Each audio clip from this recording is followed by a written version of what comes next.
Hey guys, welcome back to my channel. আবার একটা নতুন ব্লগে তোমাদের সবাইকে জানাই স্বাগত। তো ফাইনালি আমি পৌঁছে গেছি দীঘা।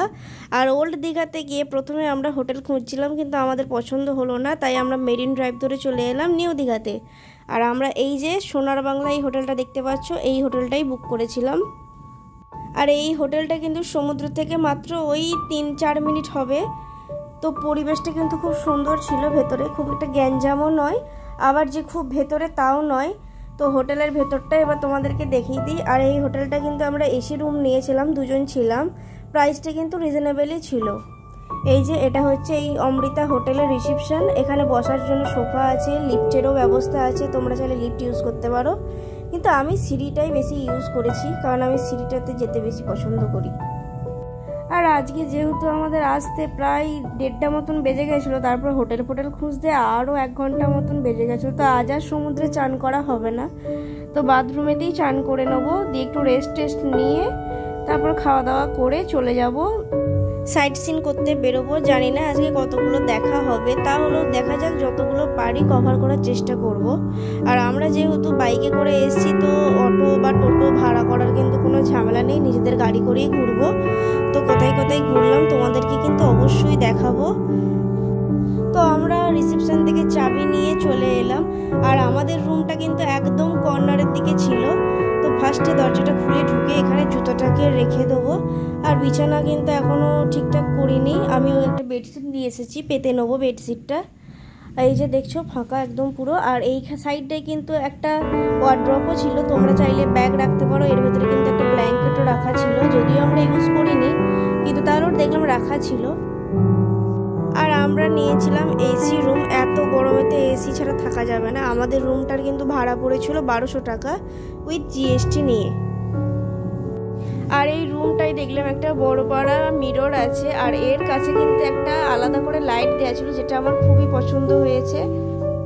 আর এই সাইডে ছিল একটা ব্যালকনি, এই ব্যালকনিটা থেকে কিন্তু কোনো রকমের সি ভিউ পাওয়া যাচ্ছিল না, কিন্তু তাহলে জামা কাপড় শুকানোর জন্য কিন্তু খুব কাজের জায়গা ছিল এটা। আর এখান থেকে এমনি দাঁড়িয়ে পাশের হোটেল থেকে কিন্তু যে গান বাজছিল, সুইমিং পুলে সব মজা করছিল, তো বসে বসে গান শোনা যাচ্ছিল। আর বাথরুমটাও কিন্তু খুব পরিষ্কার পরিচ্ছন্নই ছিল, আর আয়নাটাও বেশ মোটামুটি কাজ চলার মতন ছিল। আর এদের কিন্তু নিজস্ব রেস্টুরেন্ট আছে, তোমরা চাইলে কিন্তু এদের রেস্টুরেন্ট থেকে খেতে পারো, কিন্তু আমি এদের রেস্টুরেন্টে একদিনও খাবার ট্রাই করিনি। আর এই এসির আউটডোরটা এই যে ব্যালকনির এইখানেতে থাকার কারণে কিন্তু জামা কাপড়গুলো খুব তাড়াতাড়ি শুকিয়ে যাচ্ছিলো গরম হাওয়াতে, তো এটা কিন্তু আমাদের একদিক থেকে সুবিধাই হয়েছে।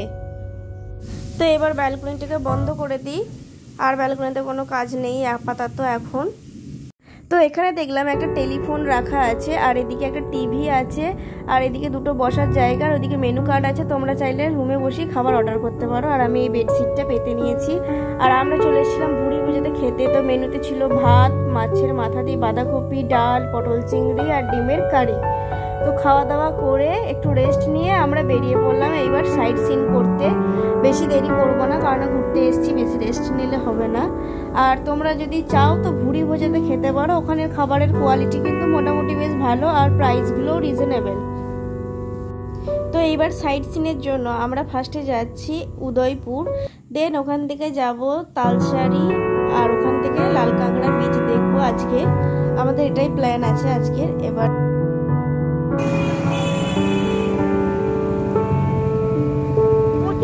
প্রচুর রোদ কিছু দেখতে পাচ্ছি।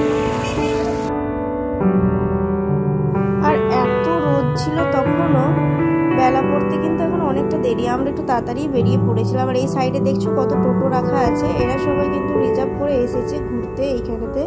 তো এইখানেতে টোটো রেখে এবার এই রাস্তাটা ধরে সোজা আর কি একটু হেঁটে যাবে, তাহলেই উদয়পুর দেখতে পাবে।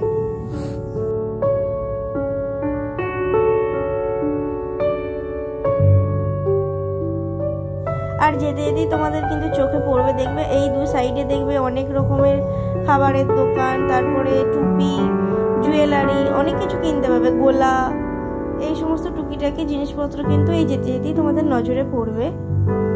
আর আমি কিন্তু বিচের ধারে একদম যাইনি, আমি মেরিন ড্রাইভের এখানেই দাঁড়ালাম, একটু দাঁড়িয়ে ওপর থেকেই ভিডিও করলাম, কারণ আমার ওই নিচের দিকে যেতে আমার ভালো লাগে না, আর এই জায়গাটাও আমার খুব একটা পছন্দ না, তাই ওপর থেকে দাঁড়িয়ে একটু ভিডিও করলাম। আর দেখলাম সবাই এখানে মদরদ খাচ্ছে, নাচছে, তারপরে কেউ কাঁকড়া ভাজা, মাছ ভাজা এইসব খাচ্ছে, কেউ দেখলাম সমুদ্রে চান করছে। তো আমি উপর থেকেই এনজয় করছিলাম, উপর থেকে কিছুক্ষণ দেখে তারপরে চলে যাব। আর এটা হচ্ছে বাঙালির মিনি গোয়া।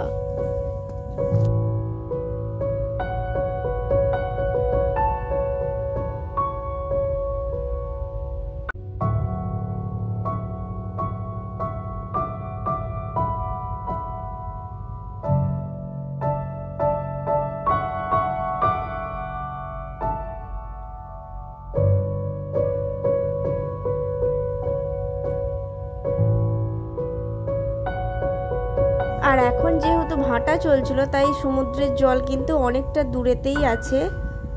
তো আজকের মতন ব্লগটা এই পর্যন্তই। আবার নেক্সট পার্টে দেখাবো যে তোমাদের আর কি কি সাইট সিন আমি করলাম, আর তোমরা কিভাবে দীঘা ঘুরবে, কোথায় থাকবে, কোথায় খাবে, সেই সমস্ত কিছু ইনফরমেশন কিন্তু আমি যতটা পারবো চেষ্টা করব তোমাদেরকে দেওয়ার। আর তোমরা প্লিজ চ্যানেলটাকে সাবস্ক্রাইব করে দিও, আর ভিডিওগুলো ভালো লাগলে লাইক কমেন্ট করো।